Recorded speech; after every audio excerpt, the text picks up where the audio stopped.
हम लोग मुगल बादशाह हुमायूं की बात करेंगे। इसके पहले हम लोगों ने बाबर की बात की है। हुमायूं 2 बार भारत का बादशाह रहा। एक तो 1530 से 40 उसका कार्यकाल है, दूसरा कार्यकाल 1555 से 56 है। हुमायूं बाबर का पुत्र है। माहम सुल्ताना जो बाबर की पत्नी थी, उससे हुमायूं का जन्म हुआ था। 1508 में काबुल में हुमायूं का जन्म हुआ। तो हुमायूं का जो कार्यकाल है 1530 से 40 और दोबारा 1555 से 56। हुमायूं बाबर के सबसे बड़े पुत्र हैं। बाबर के 4 पुत्र थे, हुमायूं, कामरान, अस्करी और हिंदा। तो उसमें सबसे बड़ा हुमायूं था। बाबर का जब हुमायूं का जन्म 1508 में काबुल में हुआ। 1504 में बाबर काबुल पर अधिकार कर चुका था, तो एक छोटा सा राज्य उसे मिल गया था। अब वो बेघर बार नहीं था। तो ऐसी स्थिति में हुमायूं का लालन पालन भी ठीक ठाक से हुआ होगा। हुमायूं ने अपना पहला सैन्य अभियान 18 वर्ष की अवस्था में किया था हामिद खां के विरुद्ध, और हामिद खां को उसने पराजित किया था। बाद में इसे वद खसा का सूबेदार भी बनाया गया। 1530 में जब बाबर का निधन हुआ, तब बाबर का जो वजीर था निजामुद्दीन खलीफा, वो हुमायूं को बादशाह नहीं बनने देना चाह रहा था। उसने बाबर के बहनोई मेहदी ख्वाजा का समर्थन किया।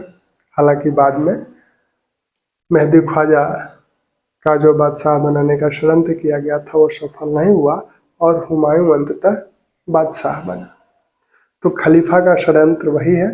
बाबर का जो वजीर था निजामुद्दीन खलीफा, वो हुमायूं को बादशाह नहीं बनने देना चाह रहा था, बल्कि हुमायूं की जगह वह बाबर के बहनोई मेहदी ख्वाजा को बादशाह बनाना चाहता था। हालांकि बाद में उसने अपना यह विचार बदल दिया था, स्वयं विचार बदल दिया था। तो हुमायूं 1530 में बादशाह बन गए। अब हुमायूं जब बादशाह बने तो कई समस्याएं उनके सामने हैं। एक तो जो मिर्जा वर्ग है, यानी मुगलों का जो एरिस्टोक्रेट वर्ग है, जो मिर्जा वर्ग है, जो शाही वंश के लोग हैं, तो वो महत्वाकांक्षी हैं।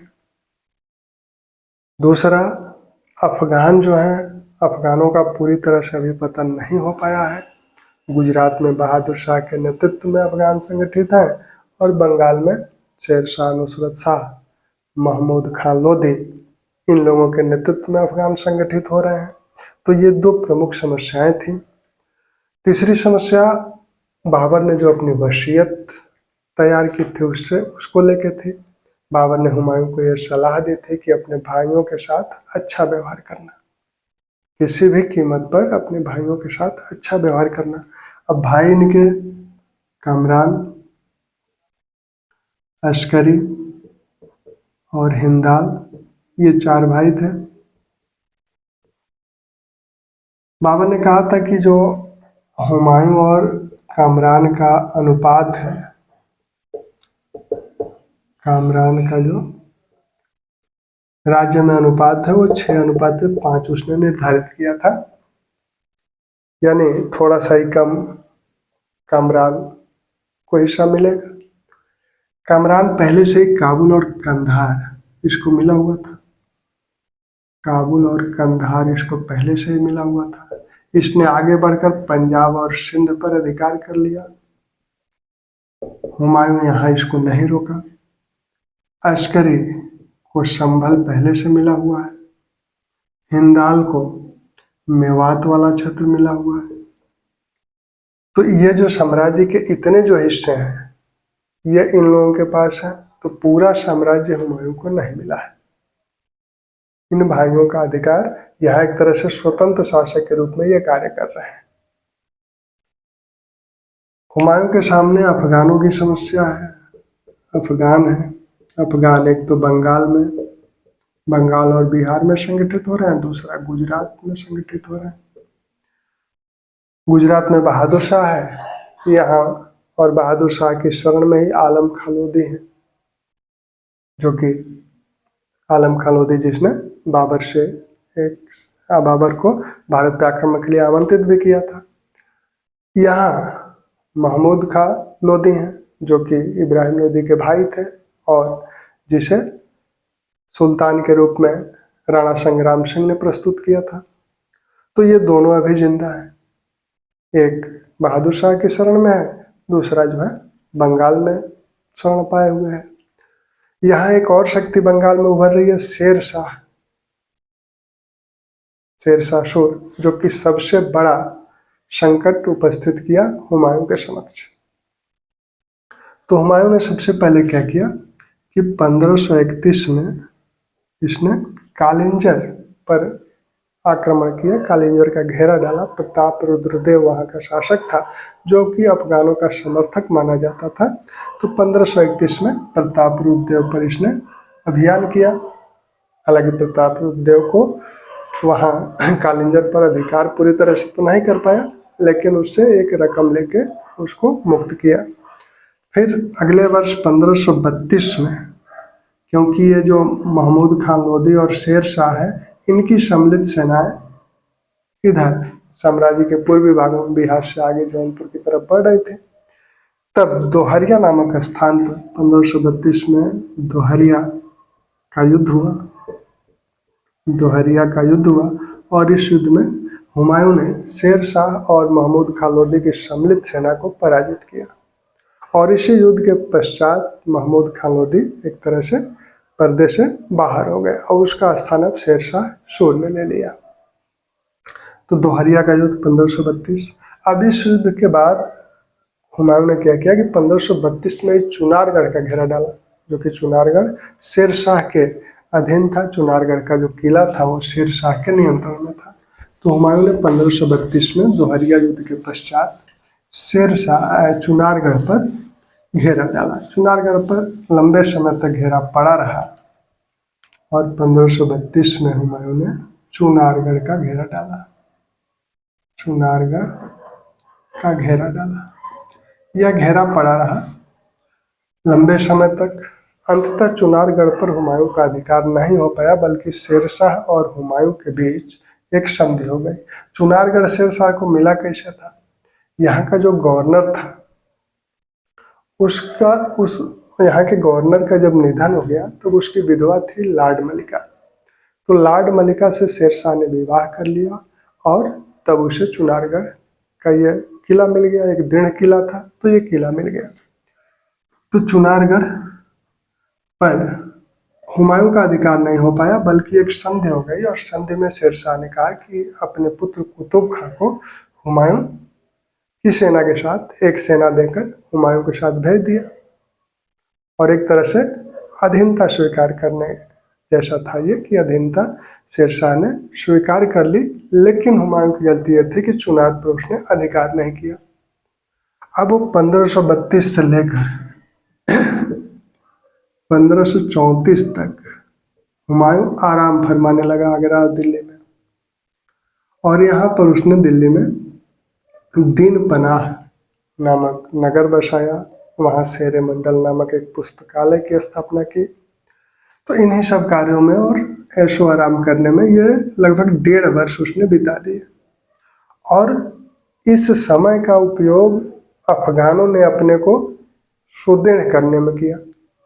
इधर शेरशाह अपने को सुदृढ़ कर रहा है, वो बंगाल पे 1534 और 1536 में बंगाल पे आक्रमण किया। और इधर बहादुर शाह 1531 में मेवाड़ पर अधिकार कर लिया। 1533 में बहादुर शाह ने चित्तौड़ पर आक्रमण किया और 1533 में जो चित्तौड़ पर बहादुर शाह ने आक्रमण किया था तो उसमें चित्तौड़ के साथ एक संधि हुई। चित्तौड़ को रणथंभौर किला बहादुर शाह को देना पड़ा। फिर बहादुर शाह की आकांक्षा थोड़ी सी और बढ़ी, वो अब चित्तौड़गढ़ पर अधिकार करना चाहता था। तो दोबारा उसने 1534 में फिर चित्तौड़ पर आक्रमण किया। और चित्तौड़ में उस समय, क्योंकि राणा संग्राम सिंह के बाद रतन सिंह द्वितीय शासक बने, उसके बाद विक्रमादित्य शासक बने, तो उस समय 1534 में विक्रमादित्य, जो कि अल्प आयु के हैं और राणा संग्राम सिंह की जो विधवा है रानी कर्णावती, वो उनकी संरक्षिका हैं, तो विक्रमादित्य उस समय चित्तौड़ के शासक थे और रानी कर्णावती इनकी एक तरह से संरक्षिका थी। तो 1534 में जब बहादुर शाह ने इस पे आक्रमण किया, 1534 में बहादुर शाह ने जब चित्तौड़ पर आक्रमण किया, तब रानी कर्णावती ने हुमायूं को राखी भेजी। ये कहानी हम लोग जानते ही हैं। हुमायूं को राखी भेजी, सेठ पद्म शाह के माध्यम से ये राखी कर्णावती ने भेजी थी। पद्म शाह के माध्यम से या पद्म शाह के द्वारा ये राखी हुमायूं को भेजी गई। हुमायूं ने यह राखी स्वीकार कर ली। राखी स्वीकार करने का मतलब है कि वो कर्णावती की रक्षा करेंगे। किससे रक्षा करेंगे? बहादुर शाह से रक्षा करेंगे। लेकिन हुमायूं के मन में एक दुविधा और आ गई कि एक मुस्लिम शासक एक हिंदू शासक पर आक्रमण किए हुए है। ऐसे समय में एक मुस्लिम शासक को अपने मुस्लिम शासक पर आक्रमण नहीं करना चाहिए, धर्म उसकी इजाजत नहीं देता है। इस बात को सोचकर हुमायूं सारंगपुर में रुक गया। सारंगपुर में रुक गया। इस बीच अब ये बात बहादुर शाह जानता था कि हुमायूं आक्रमण नहीं करेगा। जब तक हम चित्तौड़ पर आक्रमण कर रहे हैं तब तक मुझ पर आक्रमण नहीं करेगा। तो बहादुर शाह ने क्या किया कि चित्तौड़ पर आक्रमण कर दिया। चित्तौड़ का पतन हो गया। कर्णावती के नेतृत्व में यहाँ की रानियों ने जौहर किया और कर्णावती ने अपने दो पुत्रों विक्रमादित्य और उदय सिंह, इन दोनों को देवालिया भेज दिया था। उनको सुरक्षित स्थान पर भेज दिया गया था और खुद चित्तौड़गढ़ की जिम्मेदारी बाघ सिंह को दी। तो बाघ सिंह के नेतृत्व में राजपूतों ने केसरिया किया और रानी कर्णावती के नेतृत्व में जो राजपूत रानियां थीं उन लोगों ने जौहर किया। तो दूसरा साका इस समय हुआ था। पहला साका चित्तौड़ में अलाउद्दीन के समय 1303 में हुआ था, पद्मिनी ने जिसका नेतृत्व किया था। तो इस तरह से चित्तौड़ का पतन हो गया। विक्रमादित्य हालांकि बच गए, देवालिया उनको पहुंचा दिया गया था। फिर विक्रमादित्य के बाद उदय सिंह शासक बने जिनसे अकबर का संघर्ष हुआ। अब जब चित्तौड़ का पतन हो गया तब हुमायूं जो है बहादुर शाह पर आक्रमण करने को चला सारंगपुर से, और मंदसौर में दोनों सेनाओं में एक तरह से भिड़ंत हुई। बहादुर शाह वहां से अब इस सेना के साथ मुगलों के साथ भिड़ना नहीं चाहता था, बल्कि वो गुजरात लौट गया। हुमायूं उसका पीछा किया। पहले वो चित्तौड़ से मांडू गया, मांडू में उसका पीछा किया गया। फिर मांडू से वो चंपानेर गया, फिर चंपानेर उसका पीछा किया गया।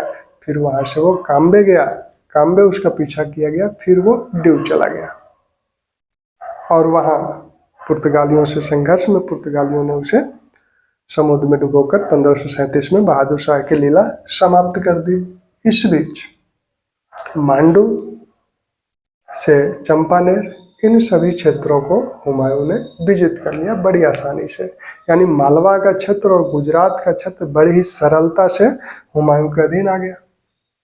हुमायूं इस बात को सोचा भी नहीं होगा, लेकिन जितनी सरलता से ये क्षेत्र उसके अधीन हुए थे उतनी ही सरलता से उसके हाथ से निकल गए।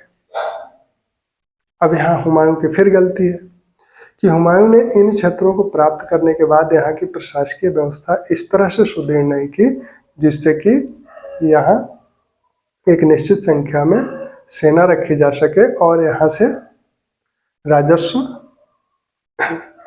एकत्रित किया जा सके समय से और एक व्यवस्थित ढंग से। इसका लाभ बहादुर शाह ने उठाया। यहाँ पर गुजरात में उसने अस्करी को नियुक्त किया अहमदाबाद में। अस्करी के साथ हिंदू बेग को लगाया गया और चंपानेर के किले का किलेदार बनाया गया तारती बेग को।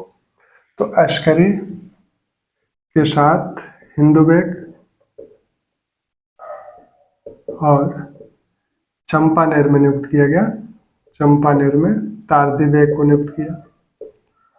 जब बहादुर शाह ने अस्करी पे आक्रमण किया तो अस्करी उसका सामना न करके बल्कि स्वयं को अस्करी बादशाह घोषित स्वतंत्र शासक घोषित करना चाहता था।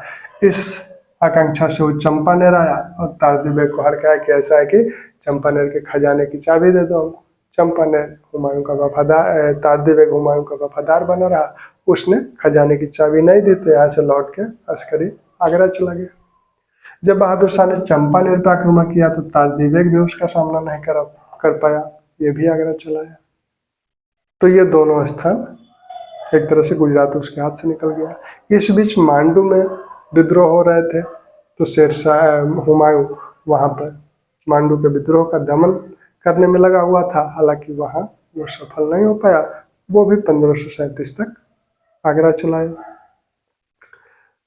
तो ये 1536-37, 1535 में उसका गुजरात और मालवा पर अधिकार हुआ और 1536 तक ये दोनों क्षेत्र उसके हाथ से निकल गए। 1536 में वो आगरा चला आया। अब आगरा आकर फिर आराम करने लगा। इधर पूरब में अफगान सुदृढ़ हो रहे हैं दिन प्रतिदिन शेरशाह के नेतृत्व में। शेरशाह ने 1534-1536 में बंगाल के शासक को पराजित किया। पूरा बिहार पर लगभग अधिकार कर ही चुका है, बंगाल पर भी उसका अधिकार हो रहा है। 1538 में शेरशाह ने बंगाल पर अधिकार कर लिया। बंगाल की जो राजधानी गौड़ थे, गियासुद्दीन महमूद वहाँ का शासक था, उसको उसने पराजित किया और गौड़ पर अधिकार कर लिया। अब हुमायूं की नींद खुली।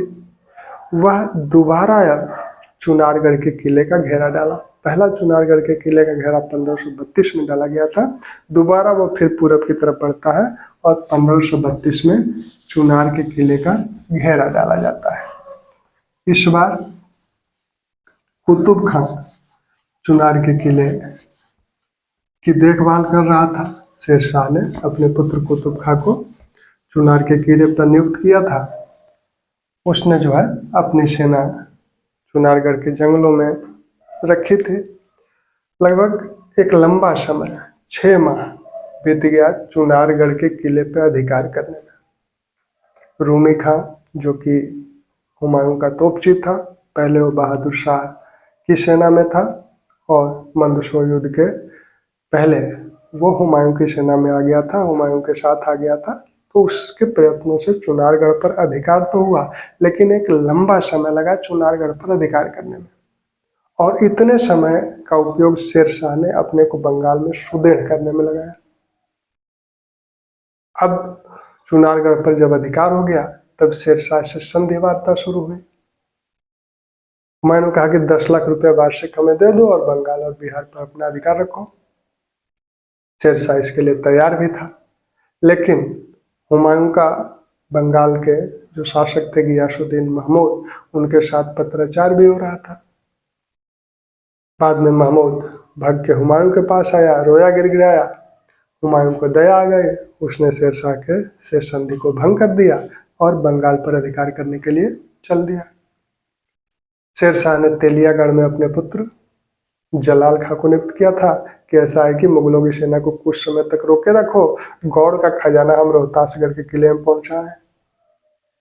तो शेरशाह बंगाल का जो खजाना राजधानी गौड़ में रखा हुआ था, उसको जो है बिहार में रोहतासगढ़ के किले में ले जाकर सुरक्षित पहुंचाया। जब जलाल खां को पता लगा ये वो खजाना वहां चला गया तो जलाल खां वहां से हट गया, कहा जाओ। अब हुमायूं का बंगाल जाने का रास्ता साफ हो गया, कोई नहीं रोक रहा है। हुमायूं गौड़ पहुंचा और 1538 में जब वहां पहुंचा तो बंगाल की राजधानी गौड़ तहस नहस कर दी गई थी शेरशाह द्वारा। वहीं पर लगभग 8 माह हुमायूं रुक गया और वहां उसका नाम जनताबाद रखा, उसे जन्नत माना और उसका नाम जनताबाद रखा। वहां पर रंगरेलियां 8 माह तक मनाई गई और मूर्खता इतनी की गई कि राजधानी से दिल्ली से कोई संपर्क नहीं है हुमायूं का। हुमायूं के राज्य का जो वहां से सबसे निकटतम जो केंद्र था वो बनारस था। बनारस से भी कोई संपर्क सूत्र नहीं रखा गया। बीच में तिरहुत में उसने हिंदाल को नियुक्त किया था। कुछ दिन बाद हिंदाल भी तिरहुत को छोड़कर चला गया आगरा और वहां पे जाके खुद को जो है बादशाह घोषित कर लिया। अब 8 माह पश्चात इसके अधिकारियों ने यह सूचना दी कि वहां पे हिंदाल बादशाह घोषित कर लिया खुद को। और इस बीच में शेरशाह ने क्या किया था कि पूरा बिहार से लेकर कन्नौज तक के पूरे क्षेत्र पर अधिकार कर लिया। कोसी गंगा से लेकर कोसी तक के पूरे क्षेत्र पर शेरशाह का अधिकार है। बीच में फंसे हुए हैं ये, अब जाएंगे कहां से। तब वहां से हुमायूं अब राजधानी की तरफ लौटना शुरू किया। तो पता चला पूरा दक्षिणी बिहार जंगल ही था, पहाड़ ही था। तो वहां पूरा शेरशाह का क्षेत्र है, शेरशाह के सैनिक है। यह आगरा के राजमार्ग को पकड़ के जाना चाहा, गंगा नदी को 2 बार पार किया, आगे आया तो चौसा के पास अफगानों से मुलाकात हुई। दोनों सेनाएं बहुत समय तक एक दूसरे के सामने पड़ी रही। गंगा और कर्मनाशा के बीच में चौसा नामक स्थान पर एक युद्ध हुआ। दोनों सेनाएं काफी समय तक वहां पड़ी रही। दरअसल गंगा और कर्मनाशा के बीच में हुमायूं की सेना थी। शेरशाह चाह रहा था कि यह युद्ध बरसात में हो, क्योंकि बरसात का जब मौसम आए तो इस क्षेत्र में पानी भरे और फिर हम आक्रमण करें। इस बीच संधि वार्ताएं हो रही थी। शेरशाह केवल समय व्यतीत कर रहा था, क्योंकि उसका हुमायूं पर भरोसा तो टूट चुका था, क्योंकि चुनारगढ़ के समय जो संधि वार्ता हुई थी उसको हुमायूं नहीं माना था।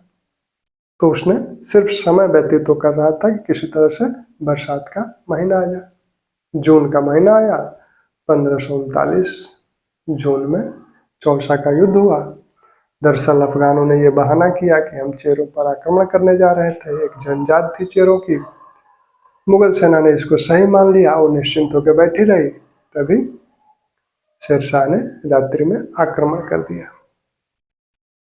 और मुगलों को भागने तक का अवसर नहीं मिला। किसी तरह से जान बचा के हुमायूं नदी पार किया। वो भी निजाम नामक एक भिश्ती की सहायता से उसे नदी पार कराया गया। इस जो मुगल हरम की जो रानियां थी वो शेरशाह की बंदी बनाई गई। कितने सैनिक मारे गए। किसी तरह से हुमायूं अपनी जान बचाकर आगरा भाग के आया। तो जून 1539 में चौसा का युद्ध हुआ और इस चौसे के युद्ध में शेरशाह विजयी हुआ। इसके बाद शेरशाह ने अपना राज्याभिषेक कराया। चौसे के युद्ध में विजय के पश्चात शेरशाह ने अपना फतहनामा लिखवाया, अपना राज्याभिषेक कराया। कन्नौज तक उसका अधिकार हो चुका है। उसने जो है बंगाल में आगे बढ़कर बंगाल को पूरी तरह से नियंत्रित किया और फिर कन्नौज होते हुए वो आगरा और दिल्ली पर अधिकार करने के लिए चला। अब आगरा में चारों भाई इकट्ठे हुए। कामरान भी आ गया था। मिर्जा हैदर दुगलात, जो कि बाबर का भाई था, उसने प्रयत्न किया कि चारों भाइयों में मेल मिलाप करवा दें, ये एकजुट होकर शेरशाह का मुकाबला करें, लेकिन उसमें सफलता नहीं मिली। कामरान हुमायूं के प्रति सशंकित था। कामरान को अपना अफगानिस्तान और पंजाब का क्षेत्र दिख रहा था कि वो हमारे हाथ से न निकल जाए, उस पर शेरशाह न अधिकार कर ले। इसी बीच कामरान बीमार पड़ा। उसे यह संदेह होने लगा कि हुमायूं हमें जहर दिलवा रहा है। वो अपनी सेना लेकर पंजाब चला गया। अब हुमायूं किसी तरह से, क्योंकि इसकी सेना तो चौसा युद्ध में भी नष्ट हो ही गई थी, किसी तरह से एक सेना तैयार की गई, जिसमें अधिकांश ऐसे लोग थे जिन्हें कोई सैन्य प्रशिक्षण, कोई सैन्य अनुभव था नहीं। फिर हुमायूं आगे बढ़ा अफगानों का मुकाबला करने के लिए। कन्नौज के पास बेलग्राम का युद्ध हुआ और इस युद्ध में भी फिर वही हुआ। मुगल सेना जहां अपना पड़ाव डाली थी वो स्थान नीचे था। भारी बारिश हुई, वहां पानी भरने लगा। मुगल सेना ऊंचे स्थान की तलाश में घूम रही थी। तभी शेरशाह ने मौका देखा और मुगल सेना पर आक्रमण कर दिया। मुगल सेना का सेनापतित्व मिर्जा हैदर दुगलात कर रहे थे। मिर्जा हैदर कहते हैं कि ऐसा युद्ध था जिसमें एक भी गोली नहीं चली, यानी से हुमायूं को अपने तोपों के प्रयोग का अवसर ही नहीं मिला। तो बिलग्राम या कनौज का युद्ध जो मई 1540 में हुआ, इसमें भी शेर शाह की विजय हुई। हुमायूं वहां से आगरा गया, आगरा से वो सिंध भगा क्योंकि शेर शाह लगातार उसका पीछा करता रहा। सिंध गया और सिंध में जो शासक थे उस समय अरगो, हुसैन शाह अरगो, तो उसको भक्खर और शेहवान के किले पर अधिकार करने का प्रयास हिंदाल और हुमायूं द्वारा किया गया, लेकिन उसमें भी सफलता नहीं मिली। इसी बीच मारवाड़ यानी जोधपुर के शासक मालदेव का हुमायूं को निमंत्रण मिला कि आप आइए, हम आपकी सहायता करेंगे शेरशाह के विरुद्ध। हुमायूं मारवाड़ गया, लेकिन उसके मारवाड़ जाने से पहले ही मालदेव का विचार बदल गया था, क्योंकि शेरशाह ने मालदेव पर दबाव डाला था। मालदेव ने सहायता देने से इनकार कर दिया। फिर हुमायूं को सिंध लौटना पड़ा और 1542 में वो अमरकोट के राजा राणा बिरसाल के यहाँ रुके। बिरसाल ने उनकी सहायता की, लेकिन बाद में उनके सैनिकों से, दोनों के सैनिकों में झड़प हो गई, तो उनसे भी संबंध खराब हुआ। यहीं पर 11 अक्टूबर 1542 को हमीदा बानो बेगम से अकबर का जन्म हुआ। हमीदा बानो बेगम जब शेहवान पर हिंदाल घेरा डाले हुआ था, तो वहीं जो हिंदाल के गुरु थे, आध्यात्मिक गुरु, हिंदाल के आध्यात्मिक गुरु थे मीर अली अकबर जामी, उनकी पुत्री थी हमीदा बानो। वहीं पर पहली बार हुमायूं ने उसे देखा और उसे निकाह करने का प्रस्ताव किया। हालांकि शुरू में हमीदा बानो बेगम ने इससे इनकार कर दिया, बाद में हरम की महिलाओं ने उसे इसके लिए तैयार किया। फिर दोनों का निकाह हुआ और 1542 में अकबर का जन्म हुआ। अब अरगो ने देखा कि ऐसा है कि इन लोगों को किसी तरह से रास्ता दे दो, ये कंधार चले जाए, क्योंकि यहाँ रहेंगे ये लोग तो उपद्रव करते रहेंगे। तो अरगो ने इन्हें कंधार जाने का रास्ता दे दिया, लेकिन कंधार काबुल और कंधार तो कमरान के अधीन है। कमरान वहां अस्करी को नियुक्त किए हुए हैं। अस्करी ने हुमायूं को बंदी बनाने का प्रयास किया, लेकिन किसी तरह से हुमायूं वहां से बच के ईरान चला गया। इसी बीच उसका पुत्र वहीं छूट गया, ईरान गया। ईरान के शासक शाह तहमास्प से उसकी एक संधि हुई। उसने कहा कि तुम शिया धर्म का प्रचार करो और कंधार जीतने के लिए हम तुम्हें सहायता करेंगे, तुम कंधार जीत के हमें दे दो। हुमायूं अब मरता क्या नहीं करता, इस शर्त को स्वीकार किया और शाह तहमास्प की सहायता से कंधार की विजय की। हालांकि कंधार को लौटाया नहीं। फिर काबुल की विजय की, कमरान को पराजित किया और इसी युद्ध में हिंदाल हुमायूं की तरफ से, कमरान का जो युद्ध हो रहा था, इसी युद्ध में हिंदाल हुमायूं की तरफ से मारा गया। फिर जो है कमरान और अस्करी को बंदी बना लिया गया और उन्हें मक्का भेज दिया गया। तो इस तरह से अपने भाइयों से उसको छुटकारा मिला। फिर अब दिल्ली और आगरा की जो स्थिति है वो क्या है। शेर शाह का 1545 में निधन हो गया। उसके बाद इस्लाम शाह सुर, जलाल खां उसका जो पुत्र था, इस्लाम शाह सुर के नाम से शासक बना। 1545 से 1553 तक वो शासक रहा। उसके बाद उसका पुत्र फिरोज शाह सुल्तान बना, लेकिन फिरोज शाह के सुल्तान बनने के 3 दिन के अंदर ही उसके मामा मुबारिश खां ने उसे हटाकर और खुद आदिल शाह के नाम से सुल्तान बन गया। और वह सक्रिय था नहीं, चुनारगढ़ में ऐशोआराम से रहता था। और उसका जो बहनोई इब्राहिम शाह था, उसने क्या किया, दिल्ली और आगरा पर अधिकार कर लिया। एक दूसरा बहनोई जो उसका था अहमद खां, वो सिकंदर शाह के नाम से पंजाब पर अधिकार कर लिया। बंगाल पर मोहम्मद शाह ने अधिकार कर लिया। तो इस तरह से 4 क्षेत्रों पर 4 लोग शासक हैं।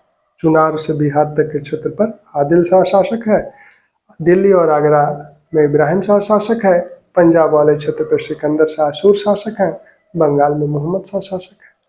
आगे चलकर सिकंदर शाह ने क्या किया, इब्राहिम शाह से दिल्ली और आगरा छीन लिया। तो दिल्ली और आगरा से लेकर पूरे पंजाब तक सिकंदर शाह सूर शासक है। अब हुमायूं ने क्या किया कि अब पंजाब पे आक्रमण किया, ततार खां को पराजित किया, जिसे सिकंदर ने वहां नियुक्त किया था। उसके बाद मछीवाड़ा का युद्ध हुआ। 15 मई 1555 को मछीवाड़ा का युद्ध हुआ, जिसमें सिकंदर शाह की सेना को हुमायूं ने पराजित किया। फिर सरहिंद का युद्ध हुआ 22 जून 1555 को, और यह युद्ध निर्णायक था। इस युद्ध में सिकंदर शाह को पराजित करके हुमायूं दिल्ली और आगरा पर अधिकार किया, यानी दोबारा बादशाह बना। मछीवाड़ा का युद्ध 15 मई 1555 को हुआ और सरहिंद का युद्ध 22 जून 1555 को हुआ। ये दोनों युद्धों का क्रम ध्यान रखिएगा, कौन पहले है कौन बाद में है, क्योंकि ये क्रमशः ही पूछे जाते हैं।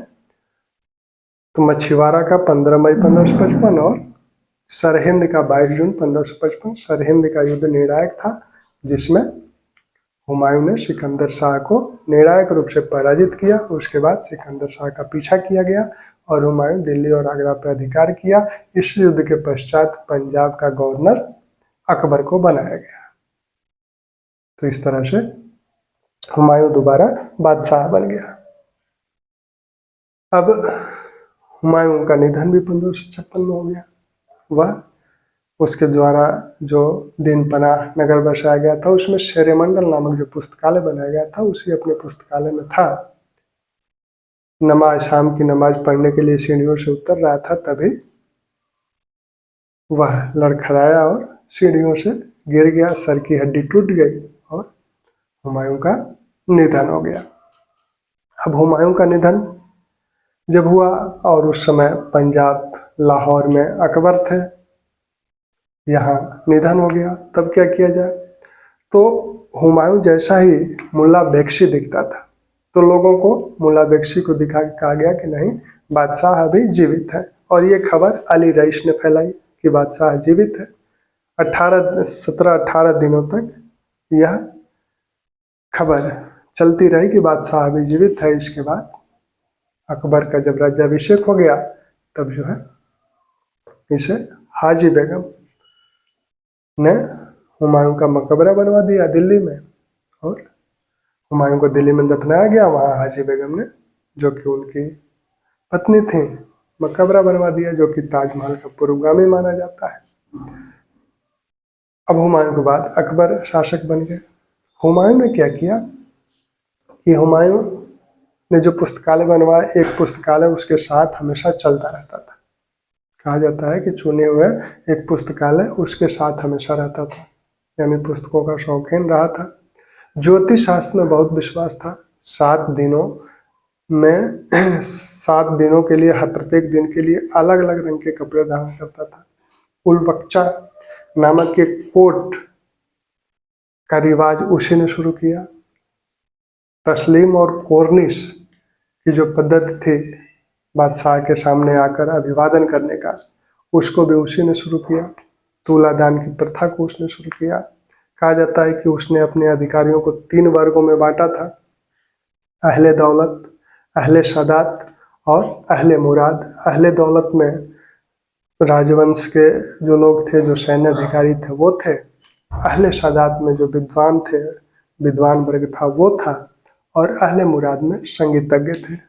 कहा जाता है कि इनको फिर 12 भागों में बांटा गया था और प्रत्येक दल को सप्ताह में 2 दिन मिलते थे, यानी प्रशासकीय कार्य के लिए उसके पास सप्ताह में 2 दिन होते थे, क्योंकि अहले दौलत की जो बैठक उसके साथ होती थी सप्ताह में 2 दिन होती थी। इस प्रकार से हुमायूं ने 1556 में दम तोड़ा। और जो एक नाव में बाजार लगवाने की जो प्रथा, मीना बाजार जिसे बोला जाता है, उसकी भी शुरुआत हुमायूं ने ही की थी। तो ये हुमायूं के विषय में हम लोग कुछ